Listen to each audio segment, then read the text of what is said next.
Это один из самых безопасных городов страны. Во многом благодаря прекрасной работе специального отряда дельфинов на мотоциклах. Они круглосуточно патрулируют улицы и пляжи, а их байки разгоняются до 100 км в час за секунду. Ни один из этих парней не боится за свою жизнь и не отказывается от переработок, ведь дома их никто не ждет. Никто из полицейских не женат, ведь для того, чтобы стать спутницей жизни дельфина, любая девушка должна быть одобрена не только мамой, папой и друзьями, но и специальной приемной комиссией. Добро пожаловать в Анталию. Это «Жизнь других».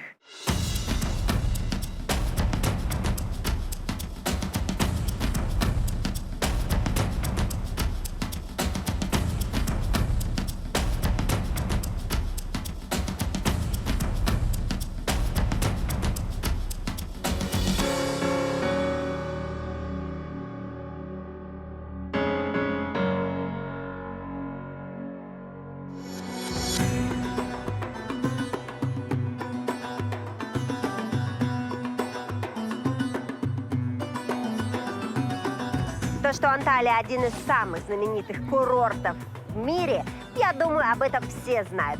А вот то, что здесь снимают знаменитые турецкие сериалы и делают уникальные операции, мало кто знает. Поэтому сегодня я покажу Анталию совсем другую, глазами местных жителей.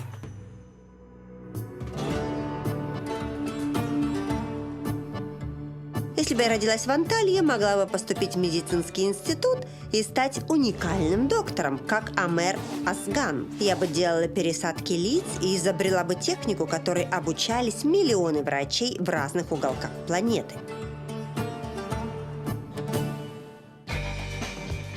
А может, я бы и сама стала учительницей, как Ясемин Адемхан. Работала бы в государственной школе, что давало бы и мне, и моему мужу, и моим детям право без виз посещать практически все страны мира.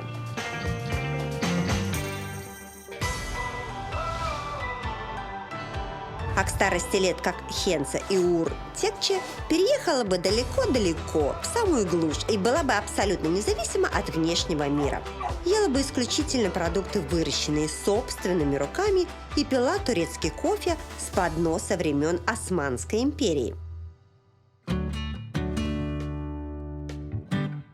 Но если бы я родилась в Турции, абсолютно неважно в какой семье, я бы точно каждый вечер мчалась домой, чтобы не пропустить новую серию одного из моих любимых местных сериалов. О да, турецкие сериалы здесь смотрят все, без единого исключения. Даже если говорят, что не смотрят, это неправда. Просто стесняются признаться.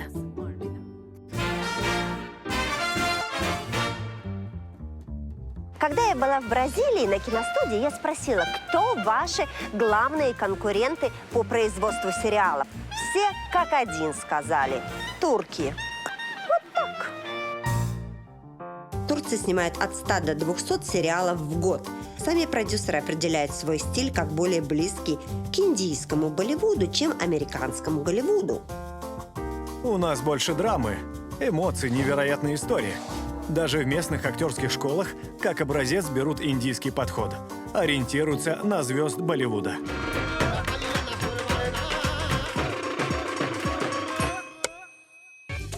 Из-за бешеного спроса актерские школы растут в Турции как грибы после дождя. Хотя даже в самый хитовый сериал может попасть каждый, абсолютно каждый, в самом прямом смысле этого слова. Самое главное, чтобы вы соответствовали заданному типажу. Нужны совершенно разные люди, разного роста, телосложения, возраста, цвета кожи. У нас нет четких критериев отбора. Важен ваш талант, шарм, типаж, ну и, конечно, счастливый случай. Обычно я снимаюсь одновременно в 2 сериалах и зарабатываю около 8000 лир в месяц. 20% я отдаю агентству. Кстати, недавно я прочел в профильном издании, что по местной статистике профессия актера считается в Турции самой сложной. Первое место в этом рейтинге мы разделили с шахтерами. Может быть, из-за того, что местные актеры вкалывают как шахтеры, турецкие сериалы такие успешные? Хотя я все же сомневаюсь, что их профессия такая же сложная или опасная, как у Сулеймана, который работает аквалангистом в океанариуме Антальи. Смотрите сами.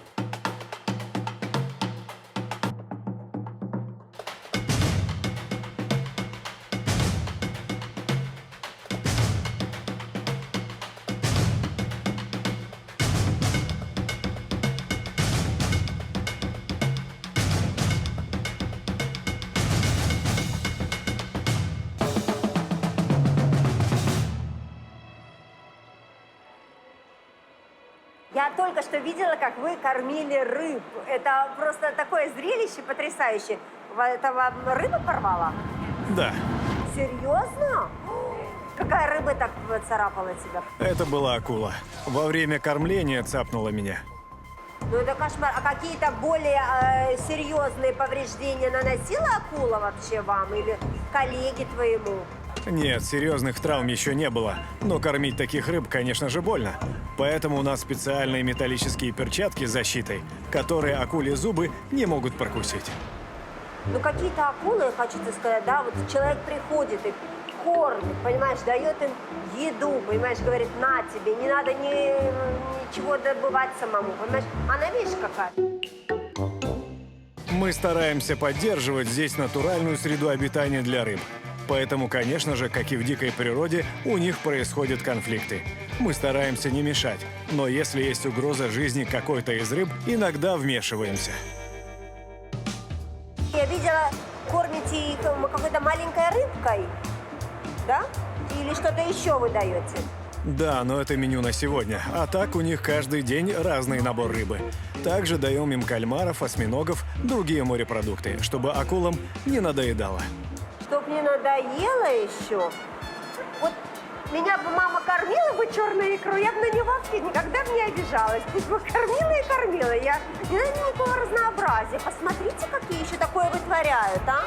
Еду для наших рыб мы привозим практически каждый день. Это не только то, что мы ловим здесь, в Средиземном море, но и специальные поставки из океанов, из Южной Америки, со всего мира. А ты мне скажи, я вот видела, когда вот ты спустился под воду, на тебя прямо все набросились. Их там столько было много. Как ты понимаешь, что вот это поела, а это голодное? Или как? Вот как? Они же все одинаковые, и их очень много. Как это одинаковые? Нет, они все разные. Я каждую знаю как родную. Знаю их привычки, что они любят. Каждый раз заглядываю в глаза и сразу понимаю, кто голодный, а кому просто скучно. И хочется перехватить кусочек. Чтобы получить такую работу, нужно не просто быть сертифицированным аквалангистом, но и закончить специальные курсы, чтобы понимать, как какой вид кормить. Некоторые едят с рук в металлических перчатках, к другим запрещено приближаться слишком близко. Их кормят с палки. Каждый день аквалангист погружается 3 раза. Такое расписание меню у акул. Всего в океанариуме работает 350 работников, но только 20 непосредственно с рыбами. Это аквалангисты, как Сулейман, и ветеринары, которые следят за здоровьем 10 тысяч питомцев. А ты вообще любишь есть рыбу? Я очень люблю рыбу. Ем каждый день. Рыбы знают, что приходит человек, с которым лучше вот этого, что сделала акула, не делать. Кстати, она зря это сделала.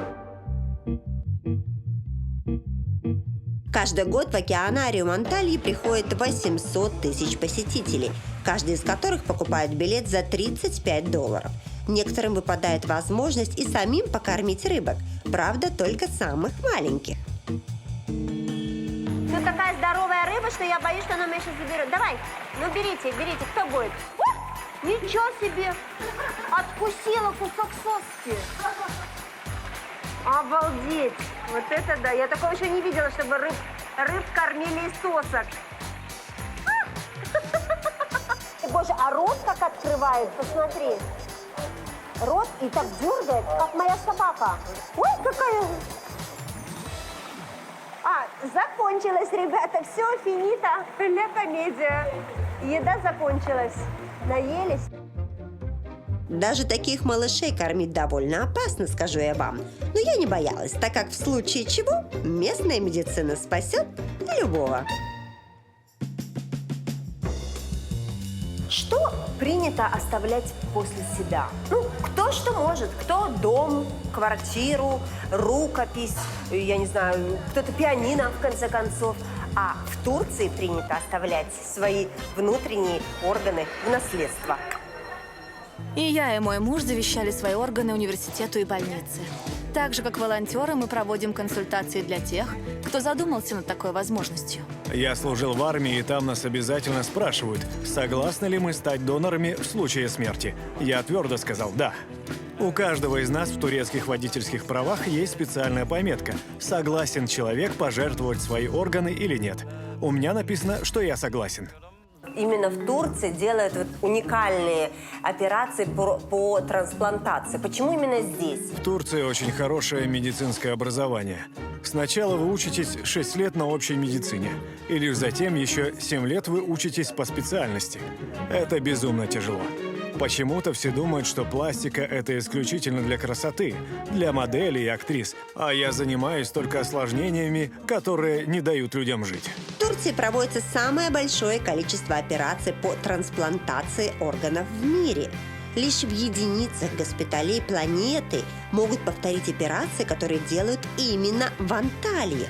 Например, восстановление груди после рака здесь считается одной из самых легких операций, а практически уникальным стал опыт пересадки гортани, рук и лица. Что значит лица? То есть и мое лицо кому-то отдадут? Или как? То есть, или просто это пластическая операция лица? Да, это пересадка лица в самом прямом смысле слова. Если объяснять максимально просто, человеку, который был травмирован, например, страшными ожогами, потерял глаза, рот, не может есть, плохо дышит, получает новое лицо от другого человека, который недавно умер. Лицо срезается и переносится. С ума сойти. А сколько операций, я не знаю, вы уже сделали таких? Лично я сделал 5 пересадок лиц. Это больше всех в мире. Также доктор сделал 4 пересадки 2 пар рук. Первая операция по пересадке рук длилась 2,5 суток. Доктор работал без перерыва на сон или обед. Я потерял руки в несчастном случае на работе. 2 года я жил без обеих рук, но как-то увидел доктора по телевизору. Мы обратились в клинику. Через 60 дней после операции я уже чувствовал свои пальцы. Прошло 8 месяцев, и теперь пациент уже может делать вот так. А к концу лечения вернется к практически нормальной жизни. Сможет есть вилкой и ножом, поднимать предметы, работать с компьютером. Также профессор Аскан первым в мире сделал пересадку матки. Именно он открыл эту технику и теперь обучает ей других.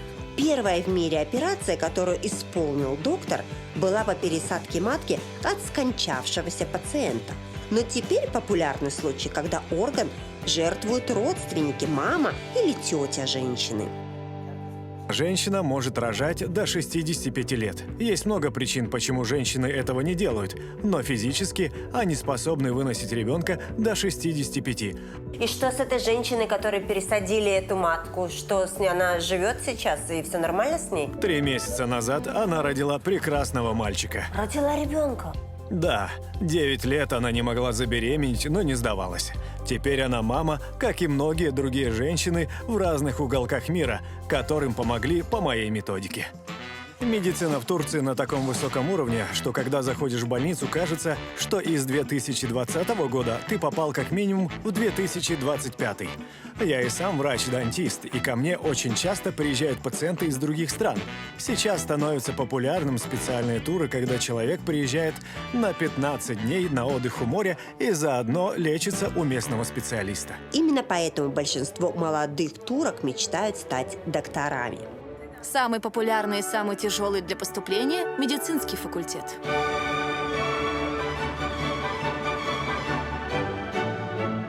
Государственные университеты в Турции бесплатные, но и стипендий у студентов нет. Разве что если молодой турок или турчанка очень способны, но из бедной семьи и не могут оплатить себе общежитие и еду. Тогда университет выдает минимальную материальную помощь, либо обращается к частным спонсорам. Я и моя семья из Анталии, поэтому пока я училась на первом курсе, жила дома с родителями. Но наша квартира очень далеко от университета, поэтому я слишком много времени тратила на дорогу. В этом году решила переехать в общежитие. У нас есть государственные общежития, они очень дешевые, около 1000 лир в месяц. На территории университета находятся не только корпуса и общежития, но и фитнес-центры, бассейны, стадионы. У нас даже часто проводят матчи и профессиональные соревнования взрослой команды. Также для студентов здесь есть магазины и с продуктами, и с учебниками, и с одеждой, и специальной экипировкой для спорта. Некоторые корпуса находятся за городом, 2 часа езды от Анталии. К ним ходят бесплатные шаттлы. Также у студентов есть скидки на общественный транспорт. Например, проезд в автобусе стоит 3 лиры 20 курушей, а для студентов 1 лира 80 курушей. Когда турецкие подростки заканчивают старшие классы, здесь это называется лицей, они сдают один общий экзамен и подают заявку на ту специальность, которая им понравилась. В приемных комиссиях смотрят на результаты из общего экзамена только по тем предметам, которые имеют отношение к выбранной специальности. Чем выше баллы, тем лучше университет можно выбрать. Анур Адамхан также закончил медицинский факультет. Сейчас он владеет частной стоматологической клиникой. И я покажу вам, как живут в Турции молодые дантисты. Здравствуйте. Добро пожаловать. Проходите. Ой, ну идемте, показывайте свой дом. Боже мой, какая красота! Вот это да! Видно миллион, да? То есть это вы так вот каждый вечер наслаждаетесь закатом и рассветом. Вы давно живете в этих апартаментах? Да, мы купили эту квартиру 3 года назад и сами делали ремонт. Ой, очень красиво. И главное, у вас очень много места. Боже мой, детей сколько у вас тут. Двое, я их даже не видела. Да, очень красиво. И у вас платье такое красивое. Вы так всегда дома ходите в красивом таком платье? Да, я стараюсь всегда красиво выглядеть, но особенно дома, когда приходят гости. Для моей красавицы жены очень важно представить и свой дом, и нашу семью с лучшей стороны. Поэтому часто дома она одевается тщательнее, чем на работу. Ну, я хочу сказать, что у вас очень просторный дом. Вы очень здорово все сделали. И кухня такая современная, просторная. А сколько у вас метров вообще, вот вся ваша квартира? Сколько метров? У нас 250 квадратных метров. На ремонт мы потратили около 1 миллиона лир, хотя сама квартира стоила нам 2 миллиона. Дизайном занималась жена, и я полностью доверился ее вкусу. С детьми молодой семье помогает няня. Ее зарплата 3500 лир в месяц. Она не только ухаживает за малышами, но и учит их русскому языку. Вместе с английским русский – один из самых популярных иностранных языков в Анталье. Хочу сказать, что у вас дома очень чисто. У вас, наверное, кто-то убирает? Нет, убираю я сама, мне нравится. Я уже год сижу дома. Я учитель в школе. Вначале я родила дочь и ушла в декрет, затем все учебные заведения закрылись из-за вируса. Поэтому у меня достаточно времени на то, чтобы присматривать за домом. В турецких семьях, то есть так вот и осталось, что женщина полностью занимается домом, детьми, а мужчина зарабатывает? Или ты собираешься выйти потом на работу? Нет, я обязательно вернусь на работу. Школы должны открыться на следующей неделе, и я готова вернуться. Я обожаю свою семью, но и работу очень люблю. Я считаю, что в наше время и мужчина, и женщина должны работать, чтобы обеспечить себе и своим детям достойную жизнь. Но и помогать по дому работающей жене я тоже буду. О, слушай, ну прекрасно, я тоже так считаю, что должны все заниматься своим делом, и мужчины, и женщины. Коммунальные услуги стоят паре 750 лир в летние месяцы и около 1500 в зимние из-за отопления. Пара старается покупать исключительно органические продукты, поэтому на супермаркеты и рынки тратят в месяц довольно много – 4-5 тысяч лир. Зато они не очень часто едят вне дома. А зачем ходить в ресторан, когда у тебя такая терраса с видом на море? Ну, у вас просто действительно здесь рай. Просто красота. Жить, наверное, в таких апартаментах, наверное, огромное наслаждение, мне кажется, с таким видом. А это правда, что на турецких свадьбах гости всегда очень дарят много золота молодоженам. Это правда. Единственное, что сейчас изменилось, родня часто дарит не золото, а деньги. Прийти без дорогого подарка на свадьбу считается неприличным, особенно если ты близкий родственник. Благодаря золоту и деньгам от гостей мы и сделали ремонт в квартире. Да, так родственники и друзья показывают, что они одобряют брак и поддерживают наш выбор. Именно поэтому у нас принято организовывать пышные свадьбы. Я считаю себя современной девушкой, но когда буду выходить замуж, все сделаю по правилам, с уважением к традициям. Старший ребенок пары уже ходит в садик, который стоит 2000 лир в месяц. Обычно садики работают с 8 утра до 4:30 вечера. Там дети завтракают и обедают, гуляют и ходят на уроки. В игровой форме их учат английскому, турецкому, они поют, рисуют. Уроки делятся на уровни для 3, 4 и 5 лет. Частные детские сады в Анталии пользуются огромной популярностью, потому что государственные принимают детей только с 3 лет, представляете? И то туда очень сложно попасть. Декрет в Турции 16 недель. 8 до рождения ребенка и 8 после. Но если женщина себя чувствует хорошо, может не уходить в декрет до родов, а все 16 недель взять после. Молодым мамам дают так называемые «деньги на молоко». Эта сумма индивидуальная и зависит от того, сколько женщина платила налогов, пока работала. Если женщина не работала, сумма высчитывается от зарплаты мужа. Также сумма зависит от количества детей. Если бы государственные садики принимали детей раньше, мамы выбирали бы именно их. Более того, Турция – одна из немногих стран, где государственные школы считаются гораздо более престижными, чем частные. Ведь лучшие выпускники педагогических вузов стремятся именно туда.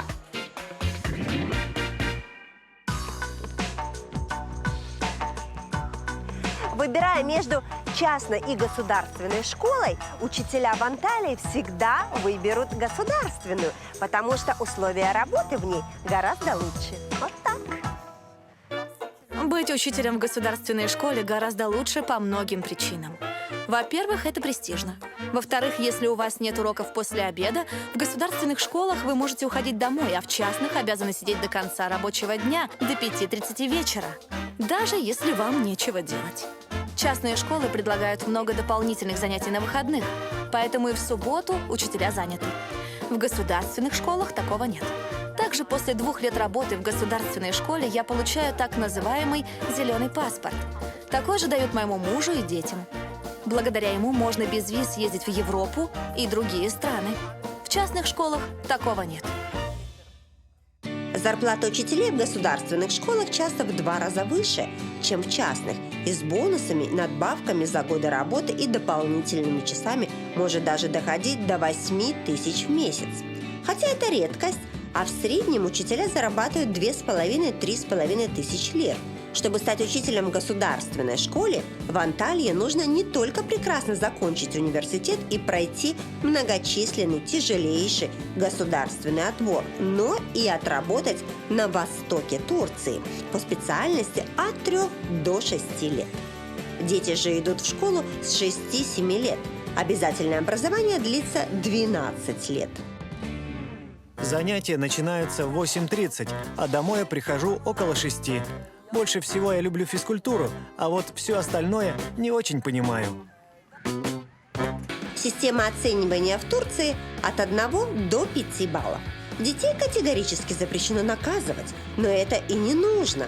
Учитель считается одной из самых уважаемых профессий. Преподаватель – еще один член семьи. Если случается конфликт, родители, скорее всего, будут на стороне учителя и школы. В школе у нас есть дополнительные секции, я занимаюсь карате, а вот дома на выходных просто обожаю ходить с дедушкой в горы и ловить змей. Это крутое хобби, правда? Но не все в Турции стремятся поступить в университет или даже закончить школу. Ведь работу можно найти и без образования, например, в сфере торговли. Семья Акын держит одну из самых популярных пляжных палаток по продаже кукурузы и сока.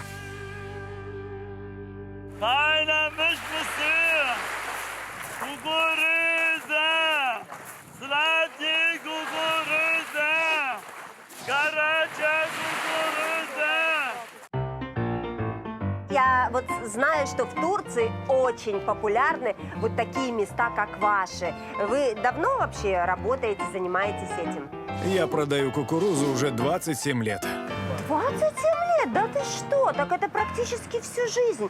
А скажите, пожалуйста, кукуруза была популярнее 27 лет назад или сейчас? Кукуруза была популярна всегда. Сейчас в среднем я продаю около 400 початков кукурузы в день. Мы работаем круглый год, даже когда нет сезона, поэтому заработанного нам всегда хватает. Али и Зулхуе поженились 28 лет назад и свое небольшое дело создали и ведут вместе. Теперь им в этом помогает и сын Махмед. Он работает с нами с 13 лет. Мы всегда вместе, и я уверен в его будущем. Какая прелесть. А в 13 лет, то есть ты ходил в школу, а после школы приходил, помогал родителям? Молодец. Нет, он не закончил школу. Когда ему было 14 лет, он ушел оттуда и начал полноценно работать с нами. Мы решили, что так лучше. Спорное, конечно, решение, на мой взгляд, но так в Турции поступают многие. Чаще всего молодые люди или занимаются делом родителей, или рискуют и открывают свой маленький бизнес. Государство очень поддерживает частных предпринимателей. Особенно мелкий, средний бизнес и иностранные инвестиции. Например, если вы здесь открываете бизнес, налоги начинаете платить только через год с даты регистрации. Далее налоги считаются в зависимости от вида вашего бизнеса и уровня прибыли. Каждый бизнесмен обязан работать с финансовым консультантом. Можно обратиться в специальную социальную службу, и тогда такого консультанта предоставят бесплатно. У Абдурахмана своя точка на местном рынке. Он зарабатывает 15-20 тысяч лир в неделю, работая всего 4 дня. Из этой суммы нужно вычесть 4 тысячи лир за аренду места на рынке и налоги, но все равно заработок очень хороший. Каждый год в Анталии открываются новые магазины, торговые центры, но, несмотря на это, местные жители обожают ходить на рынки.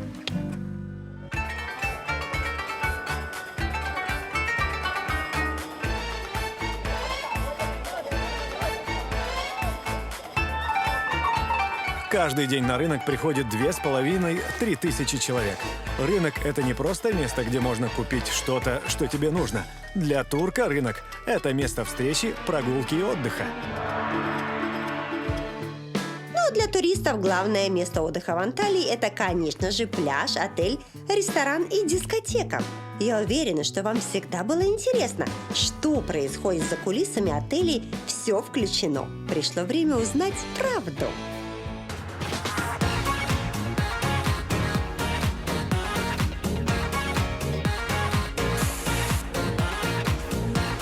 Скажи мне, на какое количество человек вы готовите каждый день? Около 9000 человек в день. То есть завтрак начинается в 6:30. Во сколько надо встать, чтобы в 6:30 уже все было готово? Мы работаем 24 часа в сутки в несколько смен. Завтраком занимается ночная смена, которая приезжает в 12 часов ночи. Они готовят кухню, продукты и где-то около 3 утра приступают непосредственно к готовке. На каждый завтрак уходит чуть меньше 900 килограммов еды. В принципе, в один день в отеле все включено, рассчитывают тратить около 2,5 килограммов еды на туриста. Такое количество обеспечивает гостям и сытость, и широкий выбор на любой вкус. У ресторана 170 поставщиков. Это и фермы, и магазины, и оптовики, и частные лица. С каждым подписывается договор, который пересматривается раз в год. Всего в ресторане работает 12 шефов, и у каждого по одному ассистенту. То есть всего 24 человека. Меню составляется на 15 дней, и каждые 2 недели повторяется. Знаешь, что мне очень интересно? Когда вот заканчивается завтрак, обед, там, не знаю, ужин, остается очень много еды. Куда вы ее деваете? Что с ней происходит? Все, что осталось в буфете, уходит для еды персоналу кухни. А вот остатки с тарелок мы также собираем и отдаем приютам, либо просто бездомным кошкам и собакам. Они очень довольны нашим меню. Мне кажется, я хочу быть турецкой собакой или кошкой. Вы понимаете, сколько им добра достается в этой жизни? Боже мой, слушай, это прекрасно. Чтобы сэкономить на еде и не выбрасывать ее после завтрака, обеда или ужина, мы просто готовим очень вкусно. Конечно, в системе «все включено» турист соблазняется тем, что может бесконечно пробовать все. Но если еда качественная и вкусная, человек не сможет сдержаться, съест все и будет сыт. Поэтому, если не хотите, чтобы вашу еду выбрасывали, приготовьте ее так, чтобы у человека не поднялась рука ее выбросить. Сытый турист после ресторана попадает в руки активных и веселых аниматоров. Ребята зарабатывают от $500 до $1000 в месяц. Все зависит от их опыта и умений. Но зарплату выплачивают только в рабочие месяцы, а их всего 8 в году. Единственный, кто работает круглый год – шеф анимации. Пока аниматоры отдыхают либо работают на другой работе, он занимается разработкой новых шоу, программ и развлечений на следующий сезон и ищет новых интересных подчиненных. Чтобы работать аниматором в Турции, нужно быть всегда жизнерадостным, энергичным и знать хотя бы еще один иностранный язык помимо английского. Рабочий день у ребят начинается в 9:30 после завтрака. Где-то час у нас длится совещание, где мы обсуждаем план на сегодня, и каждый получает задание. Затем они расходятся по отелю, общаться с туристами и развлекать их. После обеда с 12 до 2 у них обязательно перерыв, чтобы они могли расслабиться, поплавать и отдохнуть. А затем начинается самая активная программа, которая часто заканчивается после 2 часов ночи. В основном у нас работают очень спортивные парни и девушки, иначе такой ритм выдержать невозможно.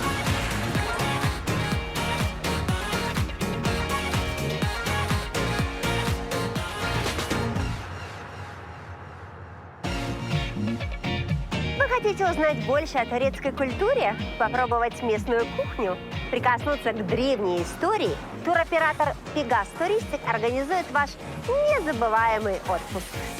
Собственная сеть отелей под брендом «Свандор» в Турции, Греции, Вьетнаме и Таиланде, прямые чартерные авиаперелеты, ежегодное открытие новых пляжных и экскурсионных направлений. С Пегас Туристик ваш отдых в надежных руках. Получается, что за вашим отдыхом стоит труд сотен людей, которые больше всего хотят, чтобы вы с удовольствием доели разнообразный ужин и забылись на ночной дискотеке.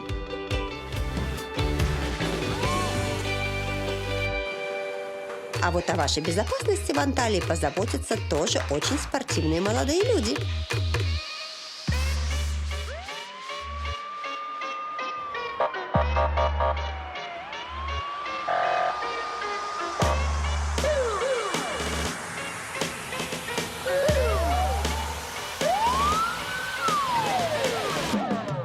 Это специальное мотоотделение местной полиции, которое называется «Дельфины».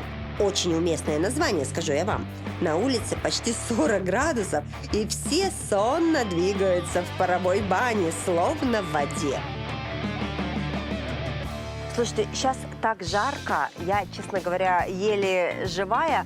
Вам не жарко в таких костюмах? Как долго вы в них находитесь в течение дня?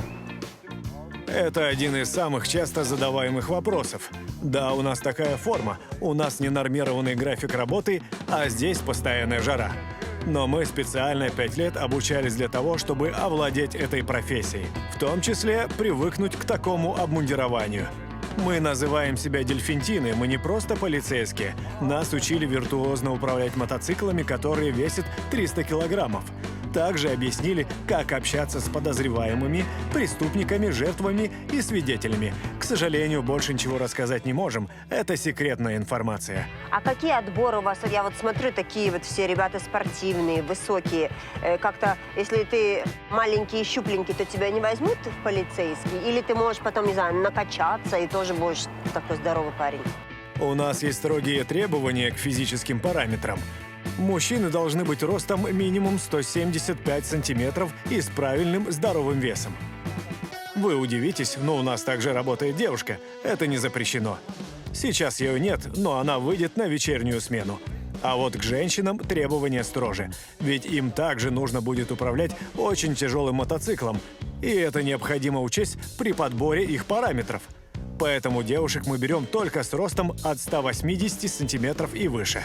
Это тоже вы отбираете? Мне просто вот интересно, вы женаты? Пока только у меня получилось жениться. Все остальные в поиске.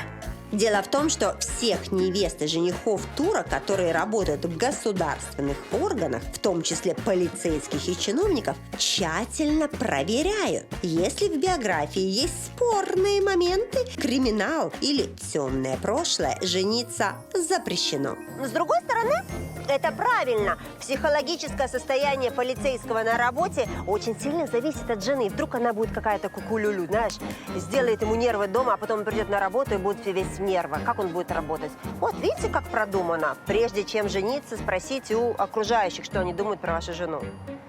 Ой, лучше, чтобы мой муж не спрашивал бы. А было ли такое когда-нибудь вдруг, ну, это в истории у вас, что вот парень хотел жениться, а проверили историю этой женщины и сказали, что нет, на ней нельзя? Такие случаи были, сердцу ведь не прикажешь. Ну что же, закон нарушать нельзя. Парни увольнялись, искали другую работу и женились на любимой. Или работа в полиции, или жена. Выбор есть. Ну а если все хорошо, анкета одобрена, а свадьба сыграна, можно и рожать детей. На удивление, турецкие женщины не очень стремятся к естественным родам. В Анталии более популярна кесарево – 53%. Лишь 47% – естественные роды. Но это зависит от пожеланий пациентки. Особой разницы между государственными и частными клиниками нет. Иногда в платных госпиталях больше палаты или есть дополнительные услуги, как специальные ванны или особое меню. Хотя и в бесплатной государственной доктор будет тщательно следить за питанием женщины. Для Турции это актуальная проблема. Мы обязательно контролируем вес беременных, так как, к сожалению, у нас много женщин близких или уже с некой степенью ожирения. В таких случаях мы стараемся сбалансировать питание, но никаких жестких диет. Мы прописываем спорт минимум 150 минут в неделю. Следят потом и за питанием детей. Исключение только, когда внуки отправляются к бабушке и дедушке. Особенно, если те построили дом с огромным огородом и все продукты выращивают сами. Очень вкусные и экологически чистые, как ур и хесна текче. Мераба. Заходите, заходите. Ой, ну вот я пришла. Боже мой, честно сказать, я никогда не думала, что такой вот турецкий настоящий дом, он вот такой. Мне казалось, он такой какой-то современный, а у вас он какой-то прям сказочный. Вы его сами построили? Да, все сами. А сколько лет назад вы его построили? 7 лет назад. Мы начали стройку 10 лет назад, и вот 7 лет уже здесь живем.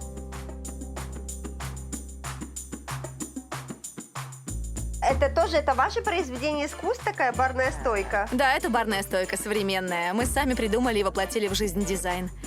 Но посмотри, на ней стоит поднос, который остался еще со времен Османской империи. Когда ставишь на него чашечку турецкого кофе, можешь подумать о том, сколько людей уже брали с этого подноса традиционные напитки и сладости.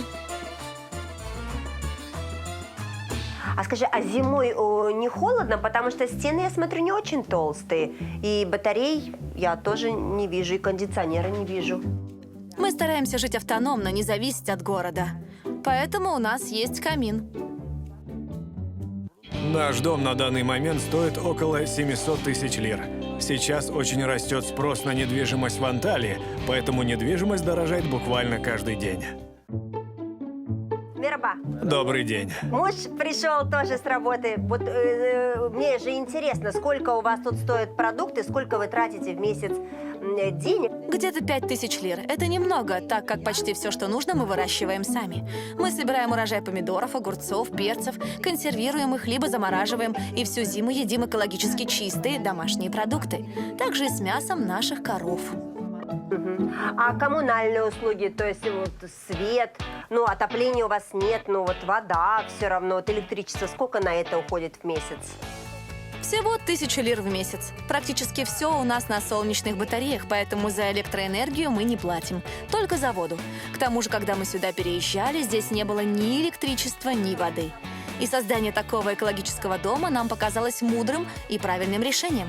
За 5 лет мы отбили все траты на батареи. Хесна уже пенсионер, а Ур ушла с работы раньше, чтобы заниматься домом и хозяйством. Вообще пенсия в Турции наступает тогда, когда человек отработал 7000 полных дней. Если люди работали очень активно и эти 7000 дней накопились раньше, чем мужчине исполнилось 60, а женщине 58, пенсионных выплат придется ждать до наступления этого возраста. Пенсия в Турции от 1600 до 10 тысяч лир. Такую высокую получают высокопоставленные государственные служащие. А я вам покажу, как живут простые люди. Небогатые местные пенсионеры любят на несколько недель приезжать на своей машине в специально оборудованные места у моря. С одной пожилой парой мы сейчас и поговорим. Мераба. Здравствуйте. Ой, здравствуйте. А вы сейчас что, будете готовить завтрак? Нет, мы уже позавтракали, мы рано встаем. А это я уже готовлю пирог на обед. А, даже так? Ну, давайте я помогу вам, чем смогу. А, это уже готовые такие. А, там уже начинка есть. Представляете, это пирог на обед. Да, здесь начинка баранина. Пенсия мужа, бывшего таксиста, 2500 лир.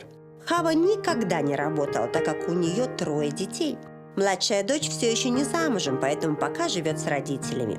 Дополнительных доходов у семьи нет, поэтому они просто стараются максимально экономить.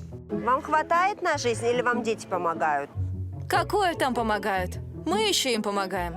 Нам на все хватает, живем мы скромно, практически ни на что не тратим. Вот деньги и остаются. Ой, ну слушай, ну конечно это прекрасно. Некуда деньги тратить, понимаешь? Тут поспал, на сковородке поджарил пирог, правильно, душ бесплатный. Ну красота, свежий воздух, сосны, вороны, море здесь там в конце концов. Если бы сейчас была возможность у вас вернуться назад, что бы вы хотели поменять в своей жизни? Я бы изменила все.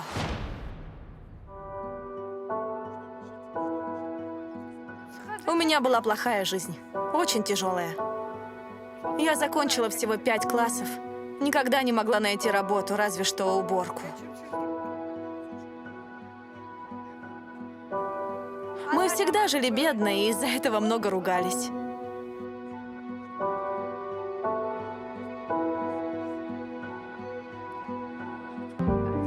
Если бы я знала, что так сложится, я бы закончила школу, я бы училась. Поступила бы в университет, и я уверена, что могла бы быть счастливой. Моя мама очень рано умерла. Отец о нас не заботился, поэтому мне пришлось слишком рано выйти замуж. Мне не было и 17 лет. Я бы хотела все изменить.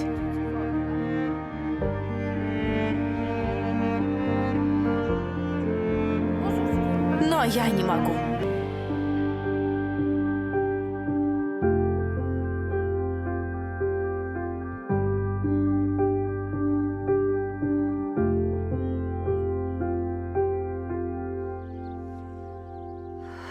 Ну, вот так. Видишь как, у всех все складывается по-разному. На первый взгляд кажется, что в Анталии всегда сияет солнце, а море теплое и спокойное. Но совсем недалеко от безмятежных пляжей кто-то плачет об утраченных возможностях, кто-то спасает жизнь, не отрываясь от операционного стола сутками, кто-то бросает работу ради любви, а кто-то школу ради работы. Жизнь многообразна и непредсказуема. Чужая жизнь – загадка. И за приветливой улыбкой часто могут скрываться грусть и горе, а в задумчивом взгляде спрячется тихое, теплое счастье.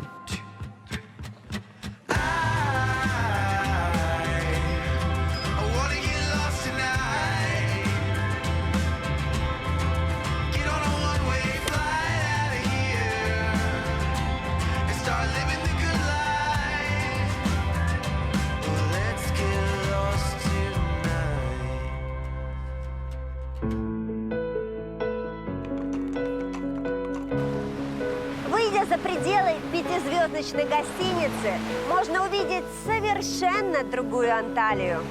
Город, в котором медицина творит чудеса, а люди чувствуют себя в безопасности. Город, в котором каждый дорожит своей семьей.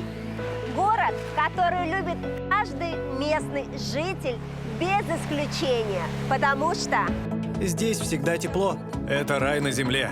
Здесь чисто и уютно. Здесь много молодежи. Шикарная медицина. Поэтому здесь я чувствую себя защищенной. И всегда улыбаюсь.